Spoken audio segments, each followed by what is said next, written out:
एक बार गोरखनाथ जी ने भी कहा, रैदास जी प्यासा हूं, जल पिलाओ। रैदास जी उस समय भी भाव राज्य में थे, उनके कठोते में जल भरा हुआ था। उनका लो महाराज, जल तो नहीं, चरणामृत है, पीजिए। आपने अपने खप्पर में उसे भर तो लिया, लेकिन पिया नहीं। उस खप्पर को लेकर कबीरदास जी के यहां चले गए। सत्संग होने लग गया। कबीर जी की मानस पुत्री थी कमाली, तो कमाली आई।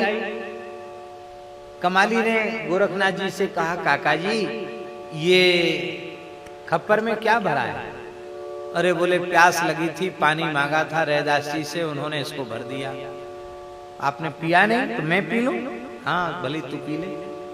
कमाली ने जल लेकर के पी लिया और श्री गोरखनाथ जी को दूसरा जल पिलाया। कालांतर में कमाली का विवाह मुल्तान में हुआ।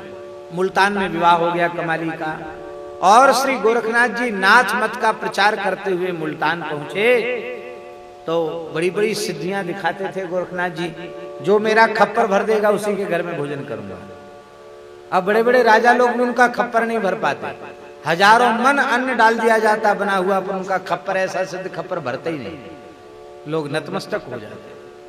कमाली ने सुना कि गोरख काका आए हैं, अपने पति से कहा, जाओ, वो तो मेरे काका जी लगते, मेरे पिताजी के मित्र हैं, इसलिए काका जी लगते हैं, उनको बुलाओ, न्योता दो। अरे बोले, हम लोग बहुत गरीब हैं, हम लोग कैसे उनको न्योता दें, बड़े बड़े राजा लोग भोजन नहीं करा सकते। अरे बोले, आप बुलाओ तो सही उनको, मैं उनको भोजन कराऊंगा।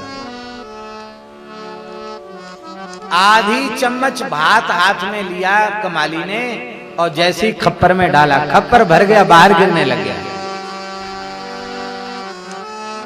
गोरखनाथ जी ने देखा, चौंके, अरे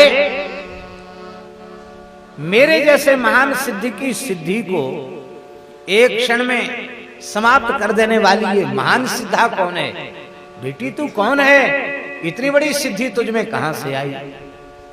काका जी आप मुझे पहचान नहीं रहे हैं, मैं कमाली हूं, कबीर की मानस पुत्री कमाली।